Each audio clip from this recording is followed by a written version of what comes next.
آپ کہہ سکتے ہیں کہ آؤٹورڈ ایکسپریشن ہے جو انسان کے عمل میں نظر آتا ہے. تو کہتے ہیں نا توحید عملی کی مثال ہے یہ. اور پھر اللہ تعالیٰ کہہ رہے ہیں کہ ان کے لیے بہترین جزا ہے اس کے پاس.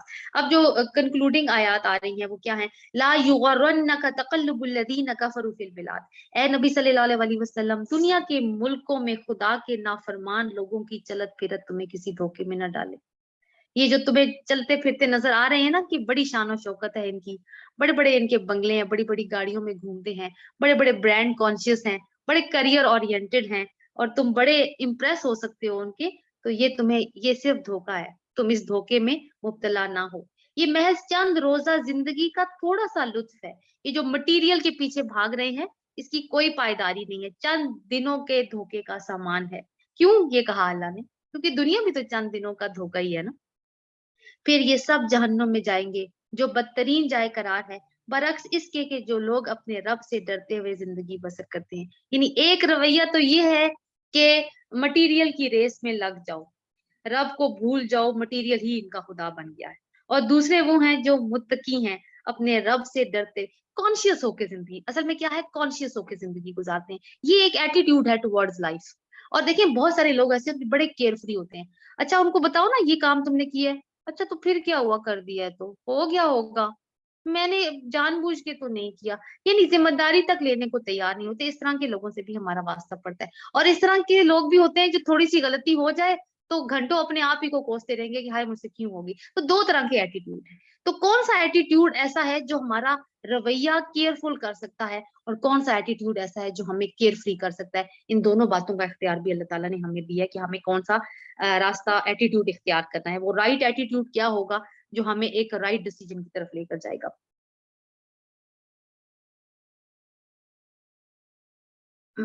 ان کے لیے ایسے باغ ہیں جن کے نیچے نہریں بہتی ہیں، ان باغوں میں وہ ہمیشہ رہیں گے. اللہ تعالیٰ کی طرف سے یہ سامان ضیافت ہے ان کے لیے. جو کچھ اللہ کے پاس ہے نیک لوگوں کے لیے وہی سب سے بہتر ہے. اہل کتاب میں بھی کچھ لوگ ایسے ہیں جو اللہ کو مانتے ہیں، اس کتاب پر ایمان لاتے ہیں جو تمہاری طرف بھیجی گئی تھی، اس کتاب پر بھی ایمان رکھتے ہیں جو اس سے پہلے خود انہی کی طرف بھیجی گئی تھی. اللہ کے آگے جھکے ہوئے ہیں، اللہ کی آیات کو تھوڑی سی قیمت پر بیچ نہیں ڈالتے. ان کا اجر ان کے رب کے پاس ہے اور اللہ حساب چکانے میں دیر نہیں کرتا.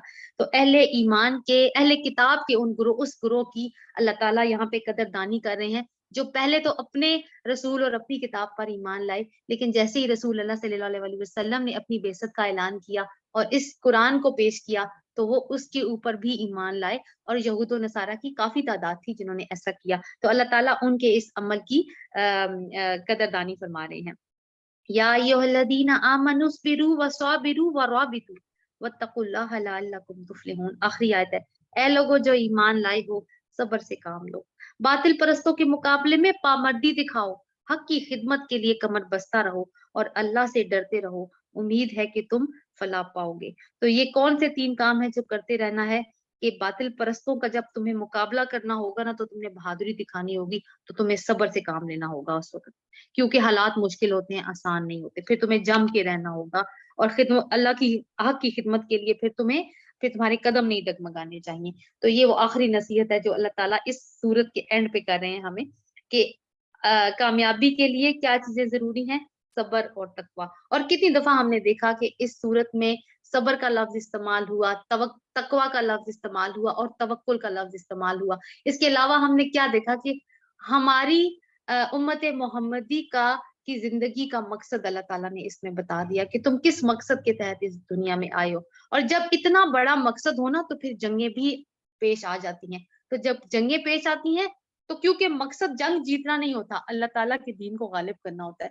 فتح اور نصرت اور ناکامی تو اللہ تعالیٰ کے ہاتھ میں ہے، لیکن اللہ تعالیٰ تمہاری کوشش دیکھے گا. اور اس کوشش کو کرتے ہوئے جو آسان کام نہیں ہے، تمہیں صبر بھی کرنا ہوگا اور تمہیں اللہ تعالیٰ کے اوپر توکل بھی کرنا ہوگا. لیکن یہ سب کچھ تم اسی وقت کر سکو گے اگر تم متقی ہوگے. اللہ تعالیٰ ہمیں ان لوگوں میں شامل فرمائے، آمین. سورۃ النساء یہ بھی مدنی سورت ہے، اور یہ جو ہم پہلا گروپ پڑھ رہے ہیں سورتوں کا، اس میں میں نے کل بھی ذکر کیا تھا کہ 5 سورتیں ہیں، جس میں پہلی سورت جو ہے وہ مکی ہے، اس کے بعد البقرہ، آل عمران، نساء اور مائدہ.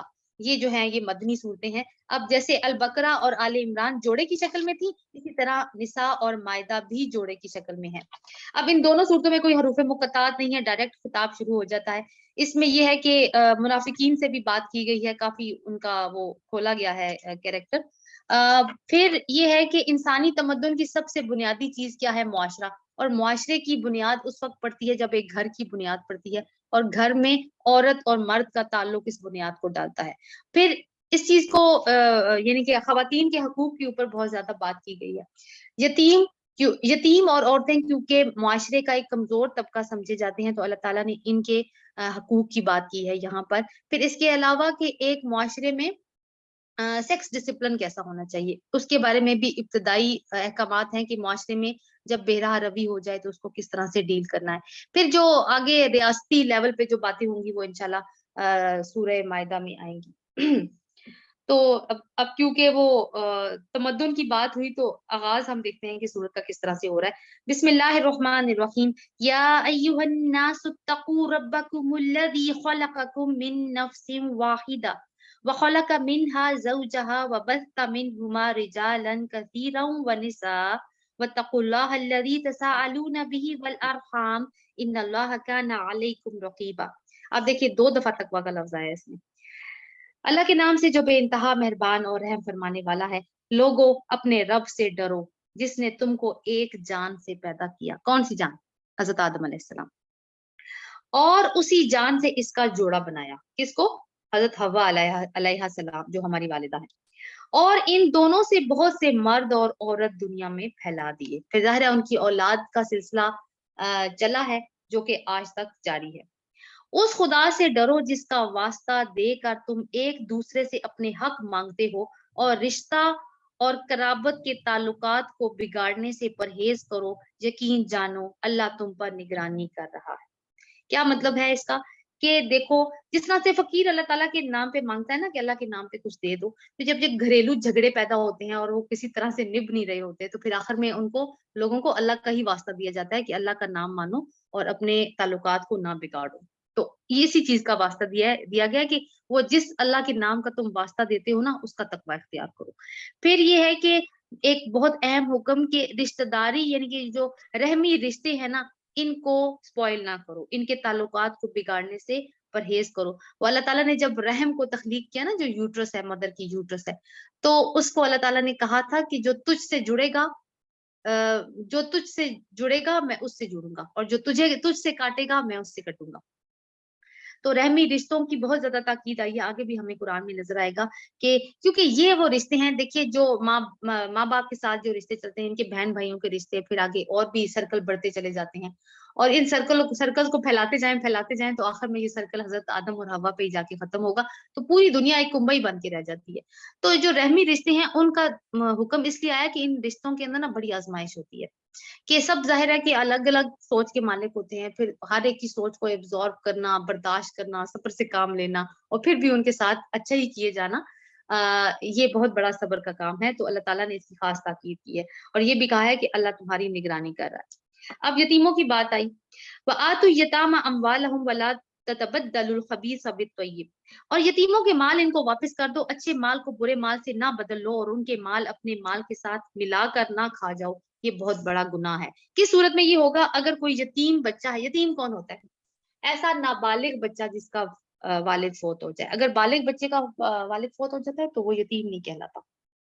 تو کیا ہے کہ اگر وہ یتیم بچہ ہے اور اس کے باپ نے اس کا مال چھوڑا ہے اور تم اس کے کفیل بن گئے ہو، تو تم اس کے اچھے مال کو اپنے برے مال کے ساتھ نہ بدلو کہ اب اس کو واپس دینا ہے اس کا مال کیونکہ وہ بڑا ہو گیا ہے، تو اچھا مال رکھ لیا اور برا مال دے دیا، نہیں۔ نہ ہی اس کا مال اپنے مال کے ساتھ مکس کرو، یہ بہت بڑا گناہ ہے۔ یعنی کہ مکس کر کے مت کھاؤ، اس کو بہانے مت تراشو، اپنے ساتھ اپنے آپ کو تسلیاں مت دو۔ اگر تم کو اندیشہ ہو کہ یتیموں کے ساتھ انصاف نہ کر سکو گے، تو جو عورتیں تمہیں پسند آئیں ان میں سے 2 3 4 سے نکاح کر لو۔ لیکن اگر تمہیں اندیشہ ہو کہ ان کے ساتھ عدل نہ کر سکو گے تو پھر ایک ہی بیوی کرو، اور ان لوگوں کو زوجیت میں لاؤ جو تمہارے قبضہ میں آئی ہیں، بے انصافی سے بچنے کے لیے یہ زیادہ قرین ثواب ہے۔ اب آیات تو چھوٹی چھوٹی ہیں لیکن بہت زیادہ میننگ میں بہت زیادہ رچ ہے۔ یہاں پہ یتیم بچیوں کی بات کی گئی ہے۔ عربوں کے معاشرے میں یہ رواج تھا کہ کوئی یتیم بچی ہوتی تھی تو اس کے ساتھ شادی کر لیتے تھے، یعنی نکاح کر لیتے تھے اس کے ساتھ، مہر بھی ادا نہیں کرتے تھے، اس کے ساتھ کوئی مال وغیرہ ہوتا تھا وہ مال بھی کھا جاتے تھے، اور اس کے حقوق بھی ادا نہیں کرتے تھے، یعنی جس طرح سے ایک بیوی کے حقوق ادا کیے جاتے ہیں وہ بھی نہیں، اس کو کوئی مرتبہ نہیں دیتے تھے وہ لوگ۔ تو اللہ تعالیٰ نے کہا کہ جیسے کہ کیونکہ ابھی پیچھے وہ گزرا نا، کیونکہ یہ جو سورت نازل ہوئی ہے یہ 3 سے 5 ہجری میں نازل ہوئی ہے، اور ابھی جنگ احد گزری ہے، تو یہ تین بہت زیادہ 70 لوگ جب شہید ہوئے تو ظاہر ہے ان کی اولاد تو تھی، تو اس لیے یہ سارے احکامات آ رہے ہیں آگے، وراثت کے احکامات بھی اسی سلسلے کی ایک کڑی ہوں گے جو ہم پڑھیں گے ابھی۔ تو اس میں اللہ تعالیٰ یہ کہہ رہے ہیں کہ پھر ایسی صورت میں تم یتیم بچیوں سے شادی نہ کرو، اگر تمہیں یہ پتا ہو نا، کیونکہ دیکھیں ان کے حقوق کی حفاظت کرنے والا تو ان کا باپ ہوتا ہے، وہ تو ہے نہیں، تو تم ایسی صورت میں ان عورتوں سے شادی نہ کرو، ان بچیوں سے شادی نہ کرو جو یتیم ہو گئی ہیں، بلکہ ان کے علاوہ جو بھی عورتیں تمہیں پسند آئیں تم ان سے نکاح کر لو۔ لیکن حد کیا ہے نکاح کرنے کی؟ 4، 4 سے زیادہ نہیں کر سکتے، لیکن اس کی کھلی اجازت ایسے نہیں دیتی کہ جس کا دل کرے کر لو، نہیں، اس کی یہ شرط ہے، اور شرط کیا ہے کہ اگر عدل کر سکو تو 4 شادیاں کرو یا ایک سے زیادہ شادیاں کرو، اگر عدل نہیں کر سکتے تو ایک ہی پر اکتفا رکھو۔ لیکن ساتھ ہی ایک اور کنڈیشن اللہ تعالیٰ نے ڈالی کہ جو جو ملک یمین ہے جو تمہارے قبضے میں آئی ہیں، اب کیونکہ جنگوں کا ماحول تھا، تو جب مسلمان جیتتے تھے تو کیا ہوتا تھا کہ دوسری جو قوم ہوتی تھی جو ہار جاتی تھی ان کے جنگی قیدی ان کے ہاتھ آتے تھے، اب جنگی قیدیوں میں خواتین بھی ہوتی تھی۔ اب اصول یہ ہے کہ جو خاتون ایک کافر ملک سے، یہ اس وقت ہوگا جب جنگ کی حالت ہوگی، ویسے نہیں، یعنی جنگ کی حالت میں ایک کافر ملک سے لونڈی بنا کر یا پرزنر بنا کر جب مسلمان ملک میں آتی ہے تو پھر اس کا نکاح پچھلا ختم ہو جاتا ہے، اب وہ عورت آزاد ہوتی ہے۔ اب جب عورت آزاد ہے تو اس میں کیا کیا جاتا ہے، ڈفرنٹ کنڈیشنز ہوتی ہیں، وہ خواتین گورنمنٹ کی ملکیت ہوتی ہیں، یعنی کہ ریاست کی ملکیت ہوتی ہیں۔ اب ریاست مختلف طرح کے فیصلے کرنے کا اختیار ہے اس کو، ایک تو یہ کہ وہ ان عورتوں کو واپس کر کے اس کے بدلے میں اپنے جنگی قیدی لے لے جو ان کے قبضے میں ہو، لیکن اگر یہ سچویشن نہ ہو تو پھر ان خواتین کو کیا کیا جائے، تو پھر یہ کیا جاتا ہے کہ ان کو پھر جو سپاہی ہوتے ہیں فوج کے ان کے حوالے کیا جاتا ہے، ان کو دیا جاتا ہے ان کو، کہ وہ ان کے ساتھ تعلق رکھنا چاہیں تو، یعنی جسمانی تعلق رکھنا چاہیں تو وہ ایک جائز تعلق ہوگا جو اس کے ساتھ رکھیں گے، لیکن ان کو یہ کرنے کی اجازت نہیں ہے کہ خود تو جسمانی تعلق بنا رہے ہیں اور باقیوں کو بھی اس کی اجازت دے رہے ہیں، نہیں، یہ نہیں ہوگا۔ ریلیشن شپ بالکل ویسا ہی ہوگا جیسا ایک ہسبینڈ اینڈ وائف کے بیچ میں ہوتا ہے، اور نہ ہی وہ اس کو آگے کہیں اور ٹرانسفر کرے گا اس خاتون کو، انلیس یہ، اور وہ اسی کے ساتھ رہے گی اس کی زندگی میں، انلیس یہ کہ وہ بندہ خود فوت ہو جائے، اور جو اولاد پیدا ہوگی اس تعلق کے نتیجے میں وہ اس بندے کی جائز اولاد کہلائے گی، اور اس کے بھی وہی حقوق ہوں گے۔ اور وَأُوتُوا النِّسَاءَ صَدُقَاتِهِنَّ نِحْلًا، اور عورتوں کے مہر خوش دلی کے ساتھ فرض جانتے ہوئے ادا کرو، البتہ اگر وہ خود اپنی خوشی سے مہر کا کوئی حصہ تمہیں معاف کر دیں تو تم اسے مزے سے کھا سکتے ہو، یعنی اللہ تعالیٰ نے کہا ہے کہ خوشی سے ان کے مہر ادا کرو، یہ نہیں کہ مہر مقرر ہو گیا اور اب تم ایسے شکلیں بنا رہے ہو کہ ہائے مصیبت پڑ گئی اور اب مجھے دینا پڑ رہا ہے، اور گھر میں ایک ٹینشن کا ماحول بنا ہوا ہے، اور پھر دے بھی دیا ہے اس کو، اور لیکن یہ ہے کہ منہ بسورے بیٹھے ہیں، تو وہ خاتون پھر یہ کہے گی کہ دیکھیں یہ آپ سمجھ تو جاتا ہے ہر کوئی، دیکھیں یہ آپ واپس لے لیں، مجھے گھر کا سکون عزیز ہے، تو نہیں، یہ نوبت نہیں آنے دینی، جب تم نے مہر دینا ہے تو اللہ کا حکم ہے مرد کے اوپر کہ تم نے خوشی کے ساتھ اس کا مہر دینا ہے۔ ہاں پھر وہ تمہاری بیوی ہے، اگر تم اپنی خوشی سے تمہیں کوئی گفٹ دے دیتی ہے اس میں سے کچھ رقم واپس کر دیتی ہے تو مزے سے کھاؤ اس کو، اور اپنے وہ مال جنہیں اللہ نے تمہارے لیے قیام زندگی کا ذریعہ بنایا ہے نادان لوگوں کے حوالے نہ کرو، البتہ انہیں کھانے اور پہننے کے لیے دو اور انہیں نیک ہدایت کرو، یعنی یہاں پہ بھی یتیم کے مال کی بات ہو رہی ہے کہ اگر یتیم بچے بالغ نہیں ہیں اور تم ان کے کفیل ہو تو یہ نہیں کہ جب بھی وہ تم سے پیسے مانگے تم سارے کے سارے پیسے ان کے حوالے کر دو، اس سلسلے میں بڑی ایموشنل بلیک میلنگ ہو جاتی ہے سم ٹائمز معاشروں گھروں کے اندر، کہ بچے کہتے ہیں کہ کیوں نہیں تم ہمیں ہمارا سامان دے رہی، ہمارے باپ ہی کا تو ہے، اور انسان غصے میں آ کے کہو لے لو یہ سارا پڑا ہے یہاں پہ، نہیں، یہ کرنے کی اجازت نہیں ہے، ہوش مندی سے کام لینا ہے اس ٹائم پہ، کھلاؤ پلاؤ اچھے طریقے سے ان کی گزر بسر کرو، اچھی نصیحت کرو، لیکن ان کے مال کی حفاظت کرو، اور ظاہر ہے وہ واپس تو کرنا ہی کرنا ہے ایک دن، اور یتیموں کی آزمائش کرتے رہو یہاں تک کہ وہ نکاح کے قابل عمر کو پہنچ جائیں، پھر اگر تم ان کے اندر اہلیت پاؤ تو ان کے مال ان کے حوالے کر دو، ایسا کبھی نہ کرنا کہ حد انصاف سے تجاوز کر کے اس خوف سے کہ ان کے مال جلدی جلدی کھا جاؤ کہ وہ بڑے ہو کر اپنے حق کا مطالبہ کریں گے۔ اب یہاں پہ یہ ہے کہ آزمائش کرتے رہو، دیکھتے رہو کہ صرف جسمانی طور پر ہی وہ بالغ نہ ہو بلکہ انٹلیکچولی بھی وہ اتنے اسمارٹ ہو جائیں کہ اپنے مال کو سنبھالنے کے قابل ہو جائیں. جب تم یہ چیز پالو تو پھر تم ان کے مال ان کو واپس کر لو. لیکن اللہ تعالیٰ نے پھر وہی حدود بتائی ہیں کہ ایسا نہ کرو کہ جلدی جلدی ان کے مال کھا لو یا پھر اس خوف سے کہ وہ بڑے ہو کے اپنے مال کا مطالبہ کریں گے. یتیم کا جو سرپرست مالدار ہو وہ پرہیزگاری سے کام لے اور جو غریب ہو غریب ہو وہ معروف طریقہ سے کھائے. یعنی اگر تو جو سرپرست بندہ بنا ہے وہ خود مالدار ہے تو اس کو یتیم کے مال سے پھر نہیں لینا کچھ بھی. لیکن اگر وہ بندہ خود غریب ہے اور ہینڈ ٹو ماؤتھ ہے خود بھی، اور اگر وہ والا وقت وہ یتیم کی کفالت میں جو بسر کر رہا ہے، جو ٹائم ان کے ساتھ لگا رہا ہے وہ کہیں اور لگاتا تو شاید وہ 4 پیسے کما لیتا، لیکن ابھی اس کے پاس اتنا وقت نہیں ہے. تو وہ کیا کر سکتا ہے کہ پھر وہ کچھ اپنی خدمت کا صلہ لے سکتا ہے اس کے مال میں سے. لیکن اب یہ کون طے کرے گا کہ وہ کتنا صلہ لینا ہے؟ تو پھر خاندان کے لوگ بیٹھیں گے اور معروف طریقے سے طے کریں گے کہ ہاں یہ جو اجرت ہے وہ طے ہوگی. پھر جب ان کے مال ان کے حوالے کرنے لگو تو لوگوں کو اس پر گواہ بنا لو اور حساب لینے کے لیے اللہ کافی ہے.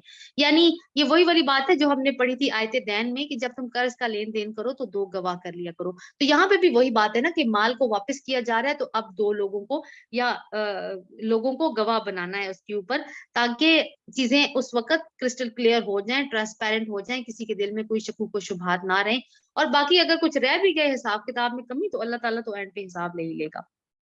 للرجال نصیب مما ترک الوالدان والاقربون وللنساء نصیب مما ترک الوالدان والاقربون. وراثت کا قانون آ رہا ہے اور پہلی مرتبہ خواتین کو وراثت میں حصہ ملنے جا رہا ہے. آپ امیجن کیجیے نا اس سوسائٹی کو جہاں پہ عورت کو کسی طرح کا کوئی درجہ حاصل ہے ہی نہیں اور اللہ تعالیٰ وہاں پہ ایسے قوانین لا رہے ہیں جو کہ خواتین کو پروٹیکٹ کر رہے ہیں. تو ایک انقلاب ہی تو ہے معاشرے میں. مردوں کے لیے اس مال میں حصہ ہے جو ماں باپ اور قریبی رشتہ داروں نے چھوڑا ہو، اور عورتوں کے لیے بھی اس مال میں حصہ ہے جو ماں باپ اور قریبی رشتہ داروں نے چھوڑا ہو. دونوں آیات ایک جیسی ہیں، صرف مردوں اور عورتوں کا فرق ہے. اللہ تعالیٰ یہ بھی کہہ سکتے تھے نا مردوں اور عورتوں کے لیے اس مال میں حصہ ہے جو ماں باپ اور قریبی رشتہ داروں نے چھوڑا ہو، لیکن اللہ نے ایسا نہیں کیا. مردوں کا ذکر الگ کیا ہے، خواتین کا ذکر الگ کیا ہے. کیوں؟ تاکید کے لیے. خواہ تھوڑا ہو یا بہت، جتنا بھی مال چھوڑا ہے دونوں کا حصہ ہے. یہ حصہ اللہ کی طرف سے مقرر ہے، تم اس میں کوئی کمی بیشی نہیں، یہ اللہ کا حکم ہے. اب یہ اللہ کا حکم ہے. اور جب تقسیم کے موقع پر کنبہ کے لوگ اور یتیم اور مساکین آئے تو اس مال میں سے ان کو بھی کچھ دو اور ان کے ساتھ بھلے مانسوں کسی بات کرو. یعنی ایسا ہوتا ہے نا کہ جب وراثت تقسیم ہو رہی ہوتی ہے تو کچھ اور لوگ بھی سچویشن ایسی ہو سکتی ہے کہ آ کے بیٹھ جائیں اور وہ یہ امید رکھیں کہ شاید ان کو بھی کچھ ملے.